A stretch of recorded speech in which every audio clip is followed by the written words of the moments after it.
today is a very special video actually. It's going to be, I think, a long one. Haven't timed it, obviously, but I would suggest grabbing big tea because I'm going to be talking through 20 life lessons, which I wish I'd known in my 20s.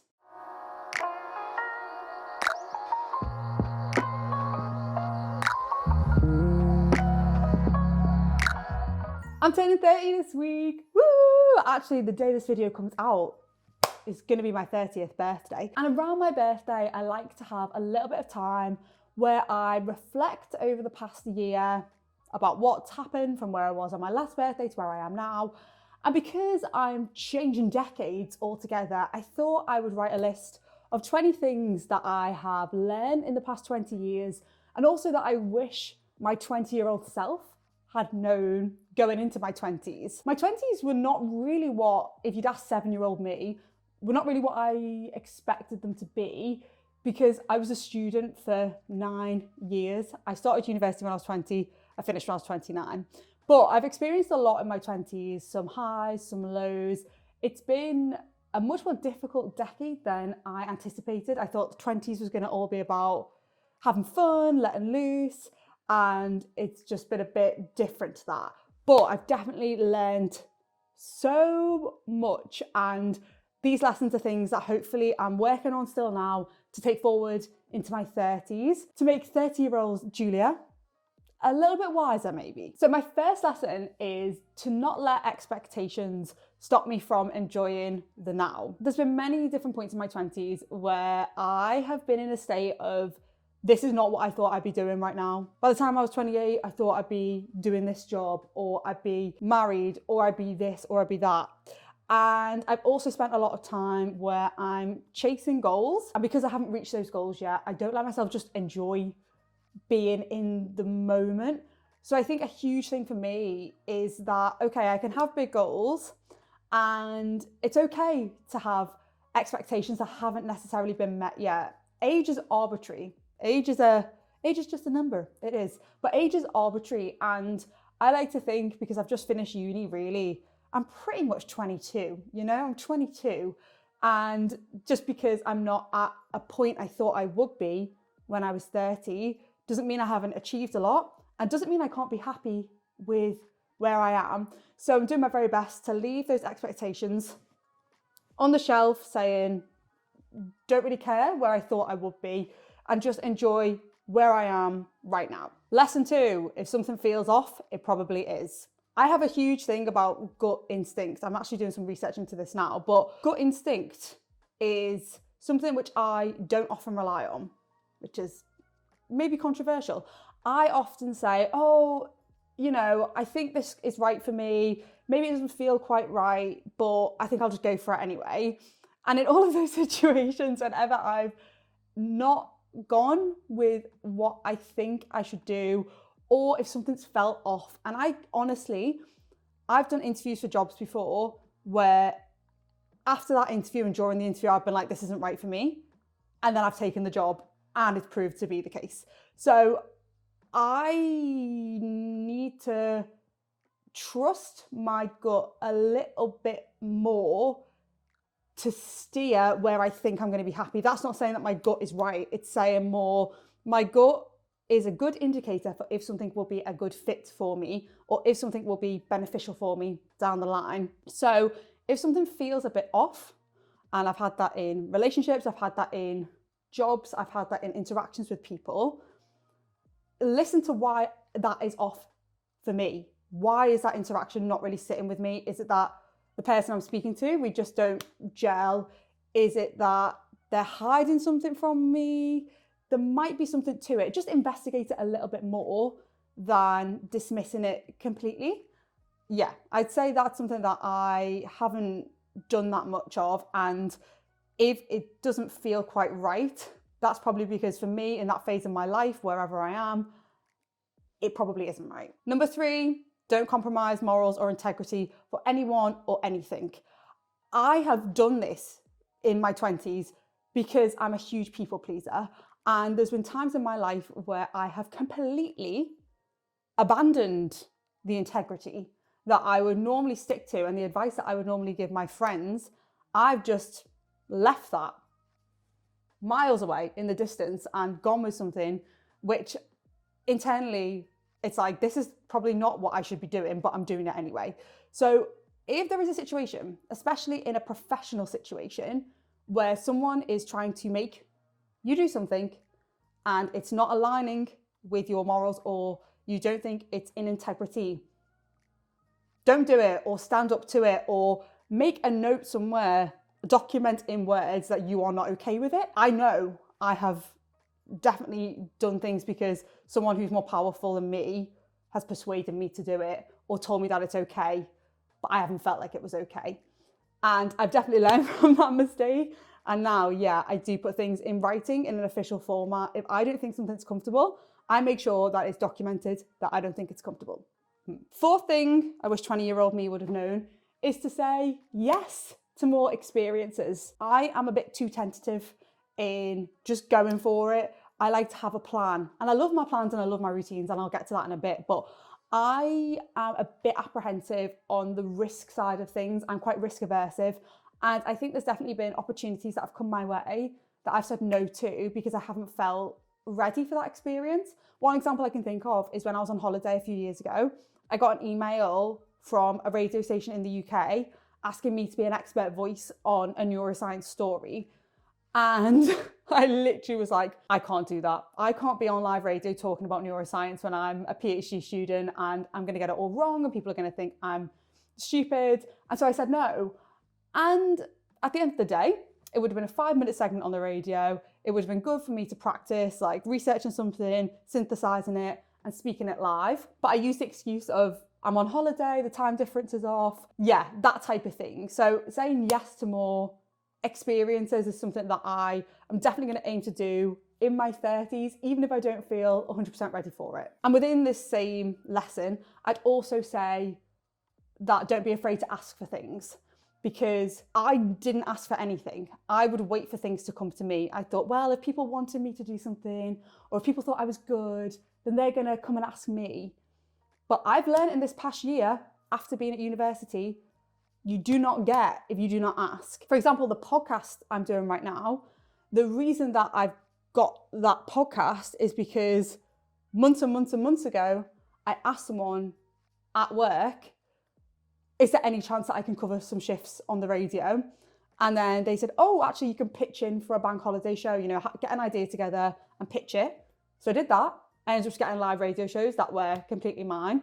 And from that, the radio station then trusted me when this podcast opportunity came up to put me as the presenter for it. If I hadn't asked that person in work months and months and months and months ago about, you know, opportunities to present a bit more, I probably wouldn't be doing the podcast now. So ask, and network. Don't be afraid to send people requests on LinkedIn who are in the same industry as you. Like, speak to people, go to events and ask for things. The worst that can happen is someone says no. And that's not that bad. Lesson 5, take control of the little things in your life. There's been so many times where I have fallen into my circumstances and thought, oh, well, I can't do anything about that.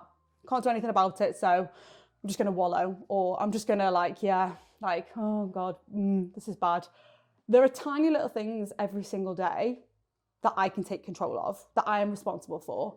And there is a lot of things that are outside my control, so many things, and that is crap. But as an individual human being, there isn't much I can do about that on my own. There's stuff I can do as a group, collectively for that. But there are certain little things in my life that I can take control of that can help me down the line. Things like exercise, eating half decent food, getting up at a decent time, making content if I want to do creative science, communication stuff.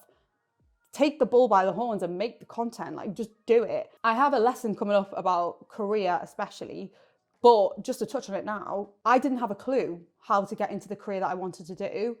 And I was like, well, what can I do that's in my control to try and improve my skills at that?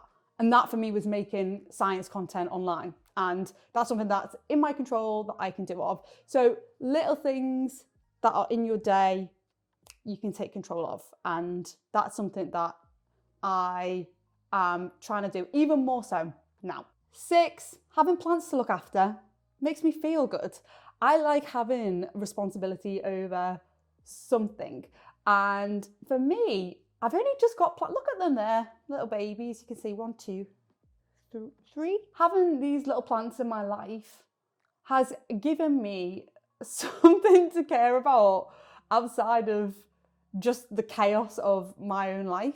Knowing that I have plants to water and look after on certain schedules, it's been really nice for me. And this is maybe a rogue lesson, but having something as small as a plant, which is depending on me for water and to stay alive, that has helped me to just be, to get out of my head and to ground myself. No matter what's going on in my life, the plants need me, so I'll feed the plants. I'm working my way up to getting a cat, hopefully. So if the plants stay looking this gorgeous, kitty's on the way. Lesson 7, have some silence every day.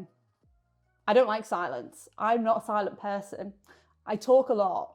I listen to podcasts a lot. I listen to music a lot. I watch a lot of TV. I'm that person who likes having something on in the background, even if I'm working. Like, I prefer to work on the couch with my laptop and have the telly on because I don't like being alone with my thoughts. But about 2 years ago, during the pandemic, I decided that I needed to carve out some time to just be silent because it was so easy when I was at home to distract myself all day with noise, news, podcasts, social media. So I said, right, 10 minutes a day of silence. And what I started doing was going on walks without any music, any podcasts.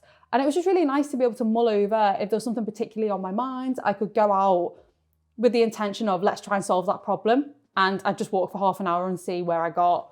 Or just go in with no intention at all of, let's just, be curious and see how we're actually feeling today. So I'm not the best at doing it consistently, but I'm trying my best to have 10 minutes a day where I'm just quiet and I just sit and I don't do anything to gauge how I'm feeling and to give my head a bit of space from the routine. Lesson number 8 is follow joy and laughter. Follow what makes you happy.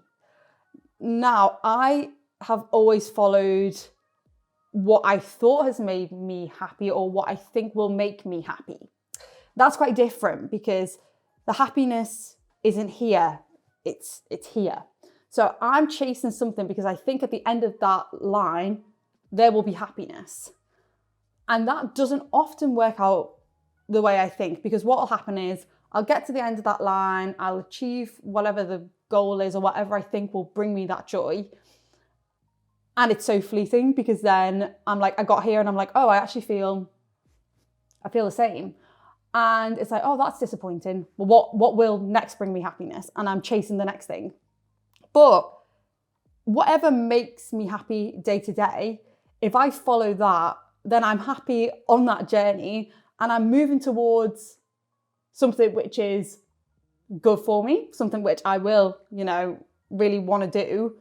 But each day I'm having some of that happiness and some of that laughter. I feel joyful when I'm chatting to other people, connecting with other people, creating, drawing, reading books, those types of things. So if I can just incorporate them into my everyday life and the work that I'm doing, then I will be keeping in that happiness bubble zone and not always looking for something else external to bring me that joy. I'm not relying on anything else. I'm, again, taking a little bit of control over my mood and my joy. Number nine is to bring yourself into everything you do. This is for 20-year-old Julia, because 20-year-old Julia, this was extremely difficult, and it's still extremely difficult for me to do now.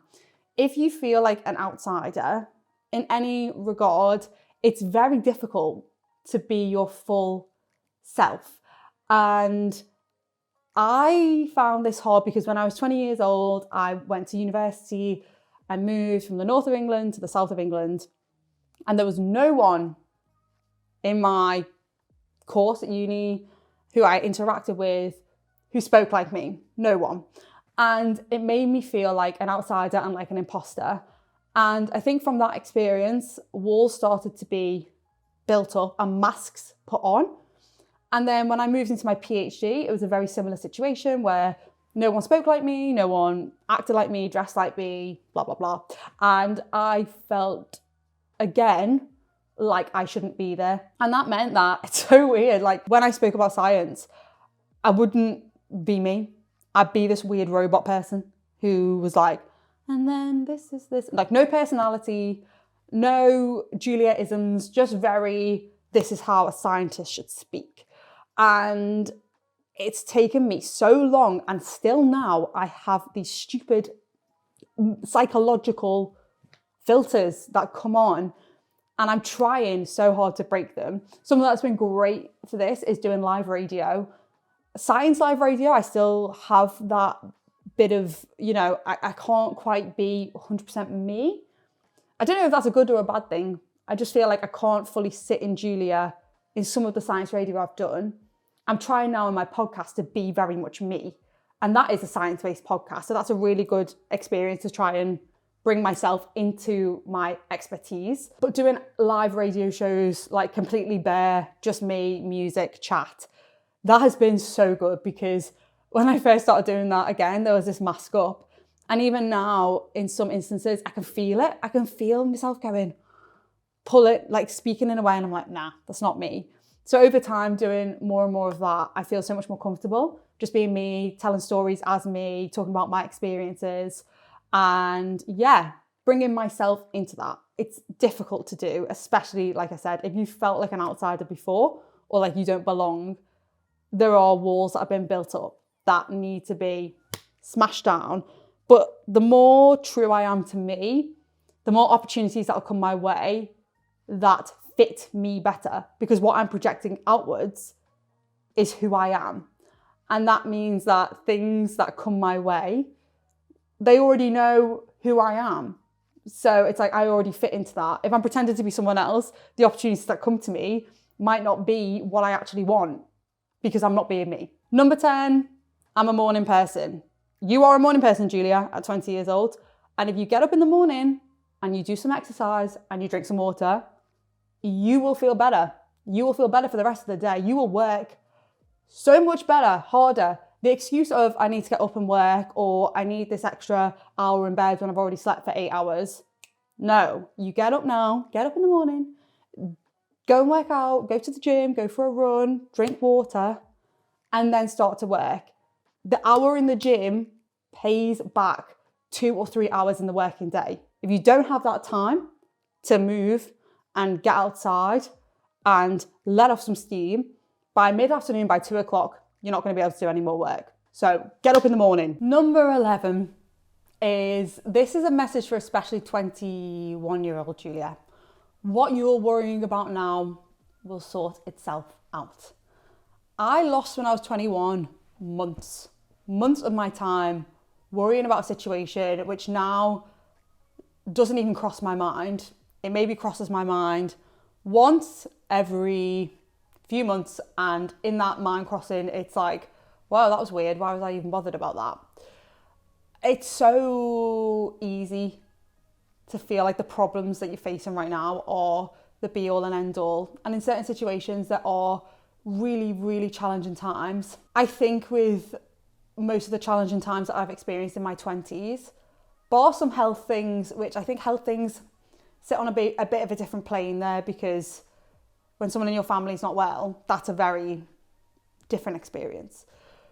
But in terms of things like relationships, friendships, career, academics, those things, I've spent hours, I don't even want to think about how long I've spent worrying about certain things, staring at the wall in my bedroom. This is what I can see in my second year of university, sitting in my bedroom and staring at a wall for 2 hours, thinking about something which now I haven't even thought about until I wrote this list. The hindsight is a great thing. You can look back in 1 month, 1 year, 2 years, and see in some of these domains of life why that thing didn't happen, why that thing didn't work out. It's a beautiful thing about being human, is interpreting situations, putting meaning onto them, and then adding that in as part of our unique story. So whatever it is that is the big worry right now, you will get through it. You will see in the future what lessons that taught you and how that impacted your life. And it may be hard now, but there could be some benefits from what you're going through. Number 12 is that hard work always pays off. Hard work and being a nice person, I would say, as a double act, always pays off, but not always in the way you think it will. I have definitely worked very hard at certain things. I'm trying my very best to just be friendly to everyone that I meet. And I have worked incredibly hard at certain things. And when the outcome that I'm expecting from those hours and hours of hard work doesn't come to fruition, doesn't work out, I've then been like, oh, that was a waste of time then. That was a waste of time. But in every one of those situations, another thing has come up where all of those hours of hard work have built certain skills that have then allowed me to do something else. So when working hard on a project, no matter what that project is, if you're putting a lot into it and you're kind to everyone that you meet and nice to everyone and show respect to people, then at some point it will work out. In its own way, it will work out.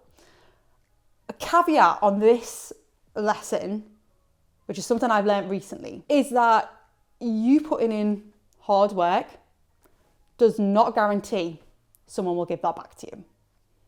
That is a hard lesson that I've had to learn, that I can give my all to something. I can give my all to a situation. I can push myself to the point of burning out for a situation. I can work hours beyond where I should. I can go above and beyond.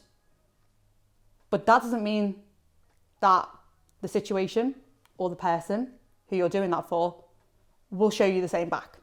They might not even show you common courtesy back. You might not even get a thank you. But I can sleep easy knowing that I did all the work, and a situation like that has taught me that in the future, be very, very wise of where you're putting your all.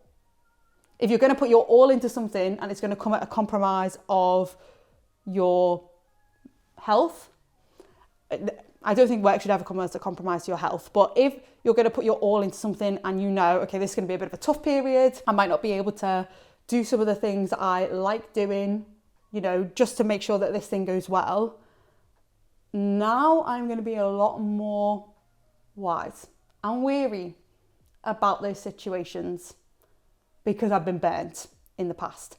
And I am not prepared to burn myself out, full stop. I don't want to burn myself out anyway, but especially not to burn myself out for a situation that doesn't even care about me. Number 13 is believe in your magic. Believe in your magic because you're unique. And I know this is a bit cliche, like you are unique. Every single person on this earth is unique. The odds of you even existing as a human being is ridiculous. It's ridiculous. And we all have unique strengths and weaknesses. And playing to those strengths that you have will do you huge favours. But you've got to believe in them. You've got to believe in yourself. I, for the longest time, couldn't get my head around why I should be picked for anything, why I should be the one who does this, why me? Like, there are so many other people who are better than me. There are so many other people who are more experienced than me. There are so many people who want it more, who've worked harder than me. And I just ended up in this horrible space of like, well, I don't deserve anything really. I don't deserve anything. And I think it's taken a lot of reflective time to really sit and think, no, you do deserve it. You work hard, and I am unique in what I do. I bring things in that other people maybe wouldn't bring in. And I have uniqueness that can shine through in different roles. And if I bring that uniqueness in, then, you know, you are the only person who can do it. Like, so why not me? Yeah, so bring in uniqueness and believe in your magic. 14 is make plans, but if plans fail, it doesn't mean you're a failure. Things don't always go to plan. And in my 20s, I've had many, many times where things have not panned out in the way that I thought. And I think a lot of the time I can find room within the planning process to blame myself. Oh, if only you'd done this. Or if only you'd thought of this before. Oh, what if you'd done that and you didn't do this? What an idiot. Why didn't you do that? Blah, blah, blah. The planning is very important. And I love a plan. I love a routine. But certain things happen in life and the plan that you've got just doesn't work. So I now try and be a little bit more flexible with the planning. I like to plan week to week and have bigger overarching goals that I'm sort of working towards, that I reflect on fairly frequently to think, is that still what I want? And having the shorter time period of like a week of planning at a time, it makes me be a bit more flexible in my thinking. And also not blaming my past self for things. Like the Julia in 2016, she made the best decision for her at that time. No matter what you think now, she made the best decision based on all the options she had, the state of mind she was in. I think if you don't look back at yourself and cringe a little bit, you've not grown as a person. And that is in everything you do. If you don't look back and go, oh God, what was that about? Then you haven't changed all that much. 15, Julia, you are qualified. You're qualified. This is a big imposter syndrome situation that I've faced time and time again. And getting my PhD last year, graduating this year, has been a big challenge for me. Having people call me doctor or say, oh, you've got your PhD. I still find it very difficult to accept that that's my qualification. Again, I think it's around me not ever feeling like I properly fit into that PhD scientist stereotype, which I know is a load of rubbish that I didn't feel like I fit into. It shouldn't reflect on my qualification. But I just think because I thought I was never going to get here, in my brain I was always like, it's not going to happen. There's going to be something along the way where they go, no. So now that I'm here, I find it quite difficult to accept that qualification as legitimate, even though it obviously is.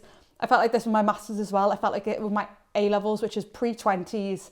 But I've always felt like this whenever I achieve something, I go, oh, well, it wasn't me.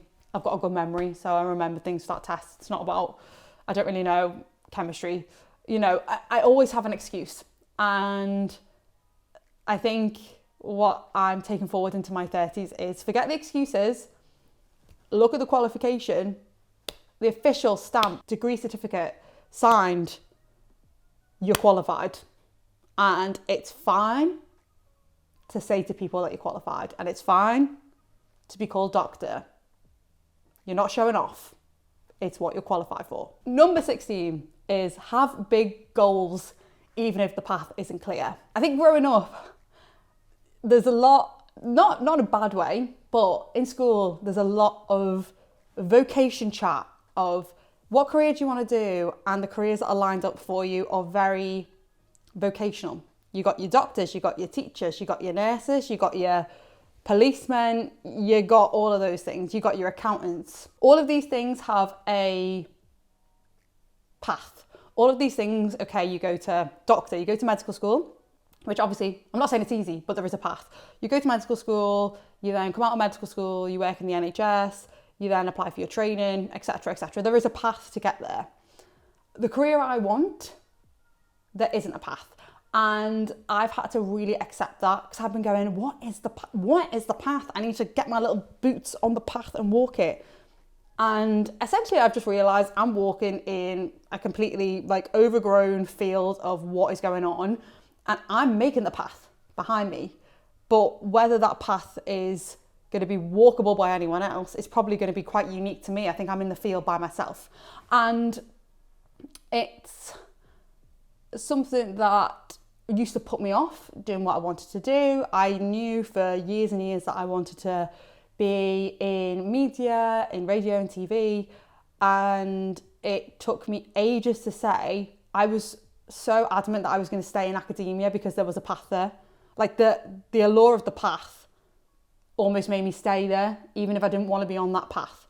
So jumping off the path into this big mess of unknown has been very challenging for my brain, where I've been conditioned to think you have to pick a career and then you follow A, B, C, D, E, F, G and get there. But that doesn't mean don't have, big goals. So I've got big goals, and then taking control of those little things, like having my social media to make science content, networking, getting experience, all of those things are working towards the goals that I have.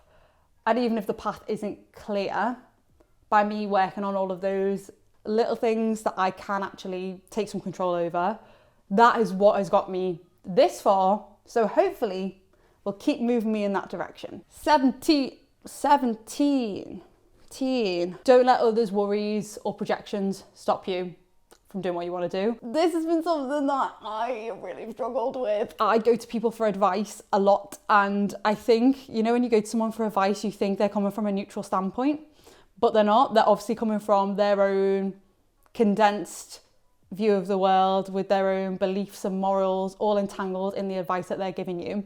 So with my career, for example, me saying I want to go into science radio, then for someone who in my family, say for example, is a teacher, they go, well, can you get a mortgage on that? Can you get a mortgage if you're in radio? Like, what's your pension? They're going through their own beliefs about a career and coming up with the advice, and then they're saying, oh, maybe just be careful if you're doing that. What's plan B? And I get it. Like, people care about me, and my friends and family and partner all care about me, and they want to see me happy. They want to make sure that I am secure and that I'm safe. But at the same time, their fears around me not being secure, not being happy, not being safe isn't a reason for me to not do the things that I want to try and do. And I think in the grander picture of things, outside of family and friends and, people not liking the new or the unknown, so trying to maybe sometimes keep you back where you are, projecting out that, don't put yourself out there because it might not work. And I would feel shame if that was me. So, that stuff. Also, just like people outside of your sphere just do not care about you in the nicest possible way. People see you for an instant, a second. You're a fleeting thought. And people can care about you. People can think your content is good, or people can think, oh, she's really good at her job.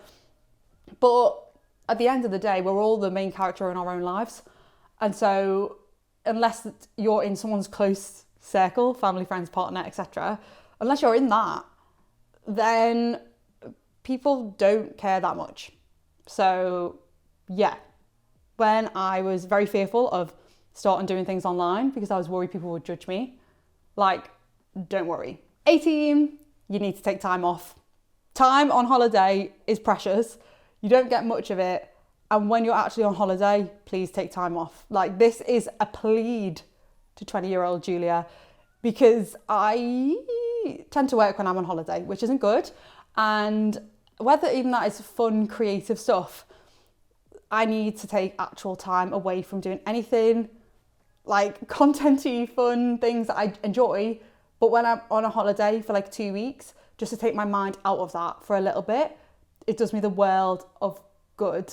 And taking myself off social media for a little bit, just to give myself a hiatus from thinking about work things. Time off makes you feel better, and it gives you more ideas and gives you more motivation and drive, and it makes you want to come back at the projects you're doing yes, rather than just slowly feeling more and more burnt out and demotivated. So take time off. Number 19 is to let yourself build momentum and don't judge things too early. So often we look to the numbers, we look to the likes, we look to the money, we look to the praise as an indicator of if we're doing the right thing. And those things all take time. They take time to come. And it takes time for you to find your footing, you've got to do draft 1, 2, 3, 400, you know, to get to the thing that you want to do. And there's been a lot of times in my 20s where I've started to build momentum with something, and whether that's something like TikTok or Instagram or something, where I've started to see an uptick in followers, and all of a sudden I'll just stop because I'm almost scared, like the expectation that I now feel because I've now got so many more people's eyes on what I'm doing, it freezes me and I just stop, and the momentum then just stops and I hide away for a while. And I just need to forget about all of these external metrics. Don't look at them. It's like this YouTube channel. When I started this, no one was watching. Now there's a few people watching, but if I judged from those early videos whether I should stick at YouTube or not, then I wouldn't be doing this video now. So don't judge things too early. Keep going, pursue the joy, pursue the laughter, pursue the fun, and then look back a bit down the line and see the trajectory rather than a single point in time. Final lesson, lesson 20. Feeling stuck, feeling lost is normal in your 20s. And if something feels difficult, that's because you're growing. I would avoid doing anything that felt difficult. I wanted everything to feel easy to me. And I don't know if this is a conditioning from, you know, being at school and things naturally working out, you know, in certain subjects like maths, I would just get it. So I'd be like, oh, I'm obviously good at maths because it's easy for me. But then other subjects like English, I found much, much harder. And I would be like, well, I'm not good at English. So then I would just like not even want to try with it. I think it's been such an amazing lesson over my 20s to learn that resistance to a task is not a sign to not do it. Resistance to a task is a sign that there's something in that task which is a bit difficult and challenging. And it's normally a sign that I actually want to do something. If I feel resistant towards it, it's often the case that I'm feeling perfectionistic about it. And I'm going, I don't want to do it because if I do it wrong, then I'm not going to like it. So having that flipped view on resisting doing something has massively changed my life, because now when I feel like, I don't want to do that, I approach that feeling with curiosity. I don't see it as a signal for like, don't do it. I go, right, why don't I want to do that? Okay, it's because you're still working on that thing and you've got to do that thing to do that task. Right, that makes sense. So reinterpreting the resistance and also the itches as well. So like, you know, sometimes being alone in that silence, which I hate, all of a sudden it's like, oh, I'm hungry. Oh, I want to eat crisps. Oh, I want to do this. And it's like going, why right now? Why right now do I feel like I want to eat a family bag of hula hoops? Why is that? That's because I don't like being alone with my thoughts, or that's because that task is something that means so much to me. So reinterpreting resistance has been a huge thing. It doesn't mean stop. It doesn't mean stop. Things feeling hard is a sign that I'm moving in a direction where I'm learning new skills. Over time, that thing that felt so hard, I won't even think about. It'll be relatively easy if I stick at it. And then there'll be something else which feels hard. But that's the good thing about life, is that if you're pursuing things that feel challenging and difficult, it means that you're growing. Right, well, if you're still here at the end, well done to you, because my tea has gone cold. I just spoke so much, I hardly drank any. But I hope somewhere in there, in those 20 lessons, there's been something that's maybe beneficial. And I think for me, doing this exercise has been a real nice thing to reflect back on and think about those learning points from my 20s. I'm so excited for my 30s. I feel like it's going to be a time where I can really just embrace being myself in everything that I do and take on challenges in a way that I never have before, because I can now see that something being difficult is a sign that I'm moving in the right direction. And that was never the case before. So here's to big things in the 30s. Thank you so much for watching. If you like videos about our brain, why we behave the way we do, bits and pieces like that, then subscribe to the channel, because more of those will be coming your way, and I will catch you in the next one. Bye.